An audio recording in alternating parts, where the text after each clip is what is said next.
warahmatullahi wabarakatuh. Sebelum pembelajaran dimulai, marilah kita membaca basmalah terlebih dahulu. Bismillahirrahmanirrahim. Bagaimana kabarnya hari ini anak-anak? Sehat semuanya kan? Semoga tetap semangat dalam belajar ya. Oke, untuk aksennya nanti cukup tulis nama dan nomor absen di kolom komentar di bawah ini. Nah, untuk materi pertama pada mapel Al-Quran Hadis kali ini, kita akan mempelajari tentang Al-Quran dan Hadis sebagai petunjuk hidup manusia.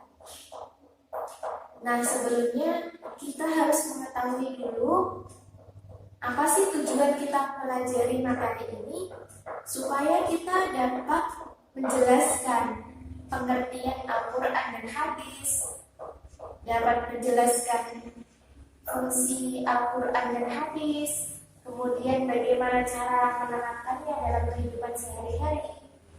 Nah, seperti itu. Untuk yang pertama adalah pengertian Al-Quran. Menurut bahasa, Al-Quran berasal dari kata qara'a, yaqra'u Qur'anan, yang artinya bacaan yang sempurna. Kemudian Al-Quran secara istilah adalah kalam Allah atau wahyu Allah yang diturunkan kepada Nabi kita, yakni Nabi Muhammad SAW, secara mutawatir atau secara berangsur-angsur melalui malaikat Jibril, dan apabila kita membacanya, kita akan mendapatkan pahala.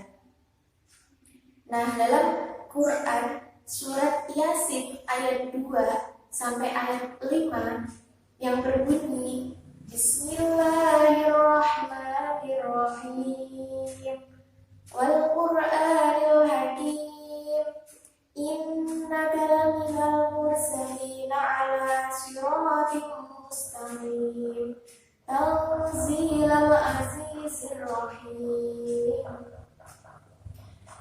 yang artinya demi Al-Quran yang penuh hikmah, sesungguhnya kamu salah seorang dari rasul-rasul yang berada pada jalan yang lurus, yang dijadikan sebagai wahyu yang diturunkan oleh Allah yang Maha Penyayang. Dalam surat atau ayat tersebut membuktikan bahwasanya Al-Quran diturunkan oleh malaikat Jibril. Dalam tafsir Ibnu Katsir dijelaskan bahwasanya Al-Quran itu bersifat muhkam, yakni tidak ada datang kepadanya kebatilan, baik dari depan maupun dari belakangnya. Serta Al-Quran itu berada pada jalan atau tuntunan, berada pada agama yang benar, serta berada pada syariat yang lurus. Jalan yang benar itu jalan yang seperti apa? Yaitu jalan yang diturunkan oleh Allah Subhanahu wa Ta'ala untuk orang-orang yang beriman seperti kita. Kemudian fungsi Al-Quran. Yang pertama, Al-Quran dijadikan sebagai petunjuk bagi manusia. Kemudian yang kedua, sebagai sumber pokok ajaran Islam, yaitu sumber yang pertama. Kemudian sebagai peringatan dan penjelasan bagi manusia. Yang keempat, sebagai wahyu atau mukjizat Nabi kita, Nabi Muhammad SAW. Kemudian pengertian hadis. Hadis berasal dari bahasa Arab hadatsa, yang artinya baru, pernyataan. Nah, sedangkan menurut istilahnya, hadis adalah segala sesuatu yang disandarkan kepada atau yang disandarkan dari Nabi Muhammad, baik perkataannya, perbuatannya, ketetapannya, maupun cita-cita Nabi Muhammad. Kemudian pada hadis riwayat Muslim yang berbunyi, qala Rasulullah sallallahu alaihi wasallam, taraktu fikum amrayni lan tadullu abadan ma inna masaktum bihima kitaballahi wa sunnati rasulih. Rasulullah sallallahu alaihi wasallam bersabda, telah ditinggalkan dua perkara sekaligus. Tidak ada kesesatan selama-lamanya jikalau kita berpedoman pada keduanya. Keduanya apa? Kitab Allah dan sunnah Rasul, yakni Al-Quran dan hadis. Oleh karena itu, kita sebagai umat Islam itu harus berpegang teguh pada kitab Allah dan sunnah Rasulullah. Kemudian fungsi hadis terhadap Al-Quran. Yang pertama adalah memperkuat hukum-hukum yang terdapat dalam Al-Quran. Misalnya dalam Al-Quran surat Al-Imran ayat 102. Di situ diterangkan mengenai masalah ketakwaan. Kemudian diperkuat lagi oleh suatu hadis riwayat At-Tirmidzi yang berbunyi, ittaqillaha haitsu ma kunta wa ajis sayyi'atal hasanata tamhuha wa khaliqin nas khuluqin hasanin. Bertakwalah kepada Allah dimanapun kalian berada, ikutilah perbuatan yang buruk dengan perbuatan yang baik. Niscaya perbuatan baik itu akan menghapus perbuatan yang buruk atau menghapus keburukannya. Kemudian pergaulilah orang-orang yang baik. Kemudian fungsi yang kedua adalah memberikan rincian atau memberikan penjelasan terhadap ayat-ayat yang masih bersifat global. Misalnya dalam Al-Quran surat Al-Maidah ayat 3. Di situ dijelaskan mengenai haramnya bangkai dan haramnya darah. Lalu dalam hadis Nabi memberikan rincian dan penjelasan bahwasanya dihalalkan bagimu dua macam darah dan dua macam bangkai. Adapun dua macam darah adalah hati dan limpa. Kemudian fungsi yang ketiga adalah menetapkan hukum yang tidak terdapat dalam Al-Quran.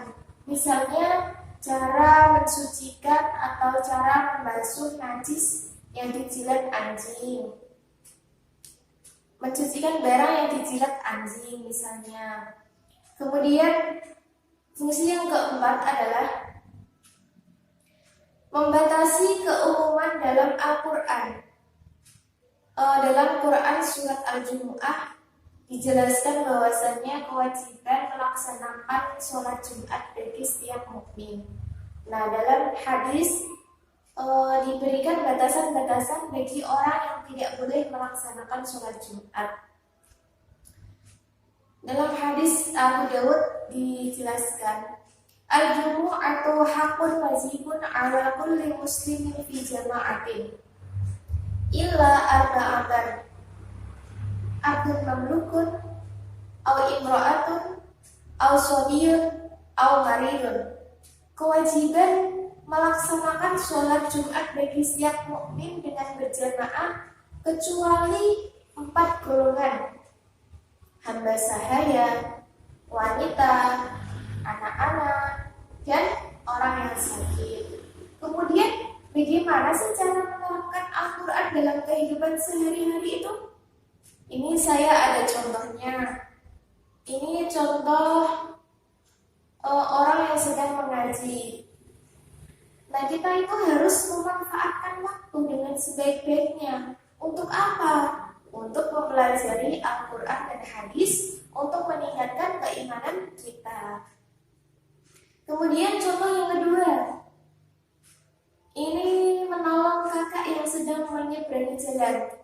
Nah, kita itu harus memiliki kesediaan untuk saling menolong dalam kehidupan. Kemudian ini contoh yang ketiga, ada menjaga kerukunan dan saling gotong royong. Kita itu harus memiliki sikap yang rukun untuk membangun masyarakat yang baik. Gotong royong dalam melaksanakan membersihkan lingkungan sekitar itu juga boleh. Kemudian contoh yang keempat adalah gemar bermusyawarah. Kita itu harus berani menyampaikan pendapat di depan umum, menerima pendapat dari orang lain juga. Nah, tadi adalah beberapa contoh penerapan Al-Quran dan hadis dalam kehidupan sehari-hari. Mungkin materinya cukup. Selanjutnya adalah kalian nanti mengerjakan buku halaman 9 sampai 11. Nanti di foto jawabannya saja, kirimkan ke WA saya. Saya tunggu sampai jam 4 sore ya. Mungkin cukup sekian dari saya. Semoga bermanfaat. Apabila ada kekurangan saya mohon maaf. Wallahul muwaffiq ila aqwamit thoriq. Assalamualaikum warahmatullahi wabarakatuh. 해서 들어볼까요? 네.